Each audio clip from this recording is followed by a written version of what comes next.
Computer কেনার সময় 4টা বিষয় যদি আমরা মনে রাখি তাহলে কম্পিউটার কিনে আপনি কখনোই ঠকবেন না। তো 4টা বিষয় কী কী আমরা স্টেপ বাই স্টেপ একটা করে বলছি। প্রথম কথা হলো মাদারবোর্ড, অর্থাৎ কম্পিউটার কেনার সময় মাদারবোর্ডটা যদি আমরা গুরুত্ব সহকারে দেখি, অর্থাৎ মাদারবোর্ড কেনার সময় অনেক সময় নর্মালি কী করে আমরা মার্কেটে আমাদের নতুন মাদারবোর্ড পাওয়া যায়, চাইনিজ মাদারবোর্ড পাওয়া যায়, আবার কিছু কোরিয়ান মাদারবোর্ড পাওয়া যায় যেটাকে রিপাবলিশ বলা হয়। অর্থাৎ গিগাবাইট আসল যে ব্র্যান্ডের মাদারবোর্ডগুলো আছে সেগুলো কিন্তু অ্যাভেলেবল এখন কোরিয়ান বা বাহিরের বা বাংলাদেশেই কিন্তু রিপেয়ার করা মাদারবোর্ডগুলো পাওয়া যায়। এইগুলো থেকে আমাদের দূরত্ব থাকতে হবে। তাহলে আমরা কোন মাদারবোর্ডটা নিব? যদি আপনার বাজেট অনেক একটা ভালো একটা বাজেট হয়, অর্থাৎ 30-40 হাজার টাকার বাজেট হয়, সেক্ষেত্রে কিন্তু আপনি গিগাবাইট, আসুস, এমএসআই এই মাদারবোর্ডগুলো কিন্তু অথেন্টিক যে মাদারবোর্ড আছে সেগুলো কিন্তু আপনি চুজ করতে পারেন।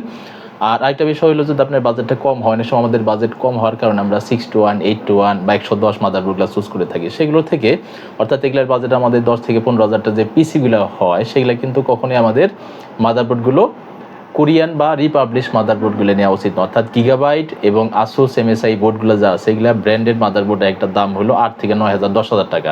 কারণ এইগুলারই কিন্তু কোরিয়ান বোর্ড মার্কেটে অ্যাভেলেবল আছে। কোরিয়ান বলতে হলো রিপাবলিশ বোর্ড, অর্থাৎ সার্ভিস করা বোর্ডগুলো কিন্তু পাওয়া যায়। এগুলো কিন্তু খুবই পেরেশানি, খুবই একটা যন্ত্রণাদায়ক একটা মাদারবোর্ড এগুলো।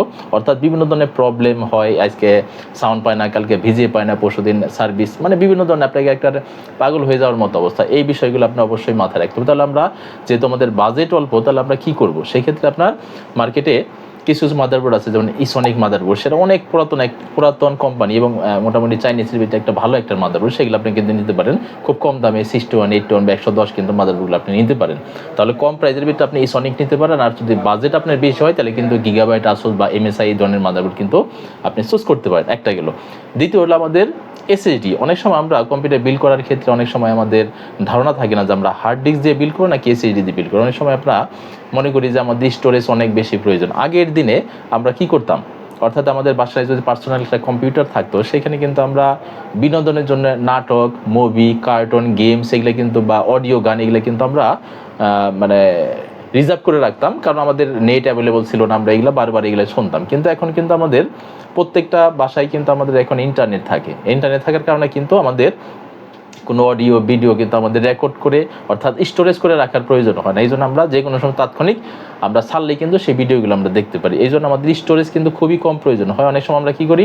আমরা এসিডি না দিয়ে নতুন কম্পিউটার বিল করার সময় আমরা এসিডির পরিবর্তে হার্ড ডিস্ক দিয়ে থাকি। কেন? হার্ড ডিস্ক হয়তো বা এসিডি 120 বা 128 এসিডি যে মূল্য, হয়তো বা তার থেকে অনেক কম প্রাইসে 500 জিবি একটা হার্ড ডিস্ক আপনি পাবেন। কিন্তু হার্ড ডিস্ক প্রথম কথা হলো 500 জিবি বর্তমান নতুন হার্ড ডিস্ক হয় না, সেগুলো সব বাংলাদেশে যে হার্ড ডিস্কগুলো আসে বেশিরভাগই রিপাবলিশ হার্ড ডিস্ক। তো এগুলো এক হলো এগুলো রিপাবলিশ। দ্বিতীয় হলো আপনি যদি নতুন একটা হার্ড ডিস্কও নেন 1 টিবি, সেক্ষেত্রে এটি কাজ করে হার্ড ডিস্ক থেকে 4 থেকে 5 গুণ বেশি স্পিডে। অর্থাৎ আপনি কম দামে একটা কম্পিউটার নেন, সেক্ষেত্রে কিন্তু আপনি যদি হার্ড ডিস্ক চুজ করেন এসএসডি জায়গায়, সেক্ষেত্রে কিন্তু আপনার কম্পিউটার স্পিড বাড়বে না। তাহলে আমরা হার্ড ডিস্কের জায়গায় মিনিমাম 120 বা 128 যদি এনবিএমই না পারেন, অবশ্যই 7টা একটা এসএসডি দিবেন, তাহলে আপনার কম্পিউটার গতি কিন্তু অনেক বৃদ্ধি পাবে।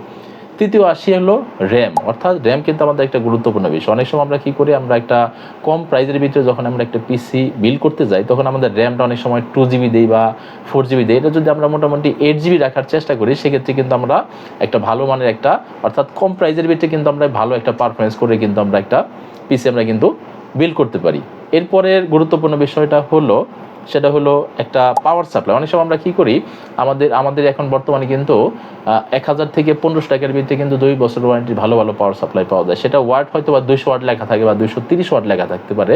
কিন্তু আমরা অনেক সময় কী করি? যারা কম্পিউটার দোকান আছে তারা অনেক সময় দেখা গেলো কাস্টমারকে বোঝানোর চেষ্টা করি যে এটা 500 ওয়াট, এটা 600 ওয়াট, আপনার দাম এটা ভালো হবে, ঠিক আছে। কিন্তু এখানে না, অর্থাৎ লিগালি 500 থেকে 600 ওয়াটের পাওয়ার সাপ্লাইয়ের দাম কিন্তু অনেক। সেক্ষেত্রে আমরা যেগুলো অল্প বাজেটের আমরা পিসিগুলো বিল করবো, সেটা চেষ্টা করবো আমরা নন ব্র্যান্ডের 500 থেকে 600 ওয়াটের যে 3 মাস 6 মাসের ওয়ারেন্টি দেয় সেগুলো না করে একটা ব্র্যান্ডের ভিতরে আমরা 200 ওয়াটের পাওয়ার সাপ্লাই, যেমন আমরা ভ্যালুটপ আছে, অ্যাপটেক আছে, এগুলো কিন্তু 200 ওয়াটের ভিতরে 2 বছরের অফিসিয়াল ওয়ারেন্টি সহ নতুন পাওয়ার সাপ্লাই দিয়ে থাকে।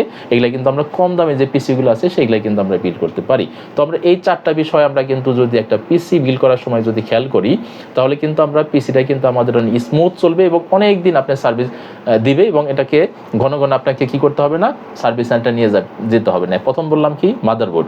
অর্থাৎ আপনার বাজার যদি কম হয় তাহলে আপনার ইসনিক ব্র্যান্ডের মাদারবোর্ড নিতে পারেন, গিগাসনিক আছে, স্পিড আছে, এই মাদারবোর্ডগুলো কিন্তু চাইনিজের ভিতরে ভালো সার্ভিস দেয়। এরপর দ্বিতীয় বললাম হলো আমরা এসএসডি অর্থাৎ হার্ড ডিস্কের পরিবর্তে অবশ্যই আমরা এসএসডি দিব। তৃতীয় বললাম কি আমাদের একটা পাওয়ার সাপ্লাই, অর্থাৎ আমরা পাওয়ার সাপ্লাই কি পাওয়ার সাপ্লাই আমরা গুরুত্বপূর্ণ বিষয়।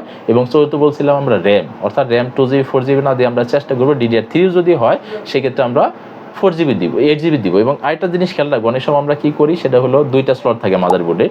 নর্মালি কম দামের বোর্ডগুলো, বেশি দামের বোর্ডগুলো অনেক সময় 4টা স্লট থাকে। তো 2টা স্লটে কী করি অনেক সময় 4GB 8GB দিই, তাহলে কিন্তু পরবর্তীতে আপনার যখন র্যামের স্পিড আরও বেশি প্রয়োজন হবে, অর্থাৎ 8GB থেকে 16GB করতে যাবেন, 12GB করতে যাবেন, তখন কিন্তু পারবেন না। এই জন্যে কী করবেন, কেনার সময় আপনার 2টা 4GB না নিয়ে একটা 8GB নেবেন। একটা 8GB নিলে কী হবে, আপনার পরবর্তী চাইলে র্যাম কিন্তু আরও বাড়াতে পারবেন। তো এই জিনিসগুলো যদি দেখেন তাহলে কিন্তু আপনি কম্পিউটার যদি অল্প প্রাইজের ভিতরে হয় সেক্ষেত্রে কিন্তু কখনো আপনি ঠকার সম্ভাবনা নাই। সেক্ষেত্রে আপনি কিন্তু মিনিমাম অনেক দিন আপনি কিন্তু এটা দিয়ে কাজ করতে পারবেন। তো এখন এই হলো বিষয়। এখন যেমন আজকে আমাদের একটা দেখেন একটা ক্যাচিং দেখাচ্ছে, এখানে 8GB একটা ক্যাচিং আছে। এখানে আমাদের যে কিবোর্ডটা আছে দেখেন 8GB কিবোর্ড, এখানে কিন্তু লাইট কিবোর্ড মাউস দুটো একসাথে, এখানে কিন্তু লাইট জ্বলে কিবোর্ডের ভিতরে। এখানে আমাদের বর্তমান যারা ইয়াং জেনারেশন আছে তারা কিন্তু এই কিবোর্ডগুলো তাদের খুবই পছন্দ এবং এই ক্যাচিংগুলো খুবই তার পছন্দ। দেখেন একটা 19 ইঞ্চি LED মনিটর আছে, এখানে কিন্তু আমাদের ফ্রি ফায়ার গেমসগুলো এবং অফিসিয়াল গ্রাফিক্সের কাজগুলো কিন্তু খুব সুন্দর মতো করা যাবে। টোটাল এই যে এই প্যাকেজটা যদি একটা কম্পিউটার চিন্তা করি তাহলে আমরা কিন্তু মাত্র 14,000 টাকার বিনিময়ে কিন্তু টোটাল এই প্যাকেজটা পেয়ে যাচ্ছে। আমরা 14,000 বিনিময়ে কী থাকবে এটার ভিতরে? এটা থাকবে 8-1 একটা মাদারবোর্ড, যেটা 4 জেনারেশনে Core i3 প্রসেসর থাকবে ইসোনিকের, এবং আপনার একটা 200 ওয়াটের লিগেল 200 ওয়াট, যেটা নাকি আপনার ভ্যালুটপের 200 ওয়াটের একটা পাওয়ার সাপ্লাই থাকবে। এবং এখানে দেখেন 8GB কিন্তু একটা ক্যাচিং আছে, এবং এখানে কিবোর্ড মাউস থাকবে 8GB, খুব সুন্দর, মানে দেখেন হাই পাওয়ার ব্র্যান্ডের কিবোর্ড মাউস 8GB থাকবে। এবং আমাদের এখানে 19 ইঞ্চি একটা LED মনিটর থাকবে, সম্পূর্ণ ব্র্যান্ড নিউ এই সবগুলো। এবং এর ভিতরে র্যাম থাকবে DDR3 8GB র্যাম থাকবে, এবং আমাদের এসিডি থাকবে হলো 60 একটা এসিডি থাকবে 120GB স্যামসাংয়ের একটা এসিডি থাকবে। এই সবগুলো প্যাকেজ নিয়ে মাত্র 14,000 টাকার বিনিময়ে কিন্তু আপনার 3 বছরের অফিসিয়াল ওয়ারেন্টি সহ কিন্তু এগুলো পেয়ে যাচ্ছেন। তো এগুলো আপনার আমাদের ঠিকানা, আমাদের প্রতিষ্ঠানের নাম হলো তাপস আইটি। তাপস আইটি হলো আমাদের সাভার বাস স্ট্যান্ড থেকে নেমে বাজার রোডে আসতে হবে। বাজার রোড উৎসব প্লাজায় 2য় তলায় 238 নম্বর শপ, এখানে আসলে কিন্তু আমাদের এগুলো পেয়ে যাবেন। এবং আমাদের মোবাইল নাম্বার অথবা হোয়াটসঅ্যাপে যোগাযোগ করতে পারেন সরাসরি, অথবা কল করতে পারেন আমাদের নাম্বারে 0197485288। আরেকটা নাম্বার আছে 0161485288। এই নাম্বারে কিন্তু আপনি কল করেন বা হোয়াটসঅ্যাপে আপনি মেসেজ করে আমাদের যে কোনো তথ্য নিতে পারেন বা কম্পিউটার নিতে পারেন। আমাদের ইমেল অ্যাড্রেস আছে taposaiti2010@gmail.com এই নাম্বারে, অথবা আমাদের ফেসবুক পেজ আছে তাপসাইটি নামে, তাপস বিশ্বাস নামে আমাদের কি আছে ইউটিউব চ্যানেল আছে, সেখানে কিন্তু আমাদের এই পিসি রিলেটেড অনেক ভিডিও দেওয়া আছে এগুলো। এবং আমরা শুধু আমাদের এখান থেকে এসে না, যদি ঢাকার বাইরে থেকে কেউ যদি চান যে আপনার কুরিয়ার সার্ভিস নেবেন, সেক্ষেত্রে কিন্তু আমরা সারা বাংলাদেশে 24 ঘন্টার ভিতরে 24 থেকে 48 ঘন্টার ভিতরে কিন্তু আপনার বাসায় কুরিয়ার সার্ভিসের মাধ্যমে কিন্তু আমাদের টোটাল যে পিসি সেটটা এটা কিন্তু আমরা আপনার বাসায় পৌঁছে দিতে পারবো। একটা বিষয় হলো এখানে আমাদের টোটাল পিসি সেট করতে গেলে কোনো আমাদের এই পাবলিশ কোনো মাল নাই, সব কিছু নতুন দিব। এবং 3 বছরের কিন্তু অফিসিয়াল ওয়ারেন্টি থাকবে, কোনো জিনিস আমাদের পুরান থাকবে না। এগুলো আমাদের কিন্তু অ্যাভেলেবল আমরা সার্ভিস দিচ্ছি।